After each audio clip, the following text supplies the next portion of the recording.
Hello, hello, and welcome to the weekly energy update for the week of January 18th, 2026.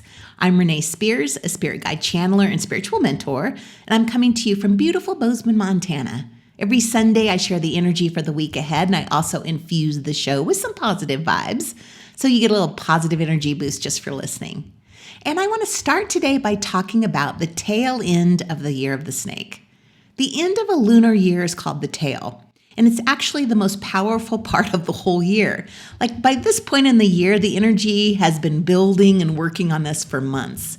And this final stretch is where everything integrates and prepares us for what's next. And snake energy is transformational. It works slowly and internally and helps us shed the old. So by the time we reach the tail, all the lessons of the year come to a head, and the tail is shaking loose what's still stuck. And this energy is very reflective of where we are collectively right now. We're watching things surface in our country that have been simmering for a long time, and it can feel overwhelming. But energetically, this isn't random. This is the snake doing what it does at the end of its cycle. On a personal level, this can look like emotions popping up out of nowhere, realizations about what you can no longer tolerate, or just this deep knowing that something needs to change. So every lunar year has a tail end, but the year of the snake's tail end is more powerful than most because it's a year built on deep internal transformation. And the tail is where the release and the final clarity happen. And I keep seeing the image of a tail of a snake whipping back and forth, loosening the skin it's shedding that's been stuck to the body. And even more specifically, the rattlesnake, like that rattle at the end isn't random. It's a warning. It's a signal. It says, pay attention. You can't ignore this anymore. And here's the part I really want to emphasize. This shaking is not meant to pull us into fear. It's meant to wake us up. And this year, the tail end of the snake corresponds with the craziest Aquarius season I've ever seen. Aquarius season starts tomorrow, and it is the most activating and life-changing part of the whole year. Now, we talked last week about how we have this stellium of planets in Aquarius. Venus and Pluto are in the early degrees of Aquarius now. Mercury and Mars join later this week. And Aquarius energy is innovative and future-focused and a little rebellious. It's the sign that wants to know why things are the way they are and isn't afraid to do them differently. So Aquarius helps us see the bigger picture and imagine what's possible next. So right now we have a metric shit ton of forward-thinking, boundary-breaking energy. Now this Aquarius season also contains the two biggest transits of the year. Neptune moves into Aries next week, and then Saturn moves into Aries on February 13th. With both Saturn and Neptune moving into Aries, we're leaving a long, dreamy, inward chapter and entering a time of action. Neptune brings the vision and the spiritual awakening, and Saturn brings the structure and the responsibility. And in Aries, it's all about courage and leadership and actually doing something with what we learned instead of just thinking about it. But of course, there's more. Just a couple of days after Saturn moves into Aries, we have a ring of fire eclipse in Aquarius. And that eclipse happens on the Lunar New Year, the first day of the year of the fire horse. So a ring of fire eclipse on the first day of the year of the fire horse. Like you cannot make this shit up. So the question is, how do we actually work with this energy instead of losing our minds? First, don't try to keep up with it.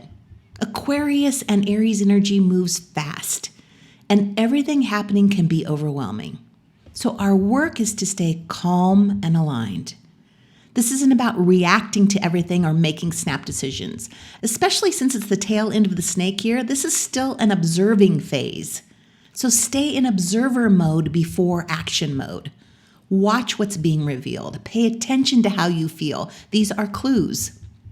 And with all this Aquarius air and Aries fire, grounding is essential. Ground your body daily.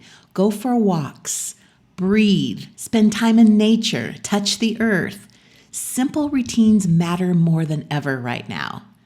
And it's also important to limit consumption of everything: food, alcohol, news, less doom scrolling, more inner listening. This energy can feel chaotic if you're plugged into the collective energy instead of your own. And this energy isn't here to fry us. It's here to wake us up. Our work is to stay present, grounded, and connected to our own inner wisdom. And to help us do that is a lovely new moon today, Sunday the 18th. This is the first new moon of 2026. And if you've been wanting some stability or momentum or simply trying to keep your head above water, this new moon's energy will help. This new moon is in Capricorn, and Capricorn energy is practical and grounding and helps us slow down and get organized and build something solid. What makes this new moon especially powerful is that Mars and Mercury are also in Capricorn, which brings both motivation and clarity. Mars adds the momentum, while Mercury helps us think clearly and plan wisely and have more grounded conversations. Like, this is great energy for making decisions and setting boundaries. It's very much a let's be real with ourselves kind of new moon. And because this is the first new moon of the year, the intentions you set now work best when you keep them simple. Like 1 or 2 solid intentions will go much further than a long list. Think less, what do I want to accomplish? And more, what am I committed to? This new moon is really about deciding what you're willing to stand for in your own life over the coming months and even years. And with everything moving so fast and feeling so charged right now, I want to offer a suggestion. Commit to peace. Commit to staying calm and balanced and peaceful. Peace doesn't mean disengaging or pretending things aren't happening. It means choosing how you meet what's happening. It means taking care of your energy, slowing your reactions, and maintaining balance no matter what's going on outside of you. So your intention might be something like, I'm committed to protecting my peace, or I am committed to building a life that feels grounded and steady. Like, those kinds of intentions don't fade after a week. They become anchors. And right now we need anchors to keep us steady. One of the things keeping me steady right now is the Walk for Peace. There's a group of Buddhist monks who are walking from Texas to Washington, D.C. for peace. And they started in October and expected to get to D.C., around mid-February. And they offer blessings along the way, and they have a rescue dog walking with them. The Walk for Peace is a practice from Buddhist tradition where monks, and often regular people too, walk slowly and silently and intentionally through communities. It's not a protest, it's a living prayer. Monks believe that peace begins within each of us and then ripples outward. So peace is an action, and we practice it by walking, breathing, and being peace, and choosing not to add more fuel to the fire. So you can follow them on social media. I know they're on Facebook and Instagram, and I just love the monks. So as we move through this crazy Aquarius season, we get to choose how we experience it. Stay grounded, protect your peace, and trust that even in all this turmoil, something better and more stable is being built. And that is it for the week. As always, thank you for listening, passing the podcast on to your friends, and being on this amazing journey with me. In my Reinvent Your Life class, we're using our homes as living vision boards for who we're becoming. So I'm going to spend some time today cleaning out the old energy and the old version of me to welcome the new version.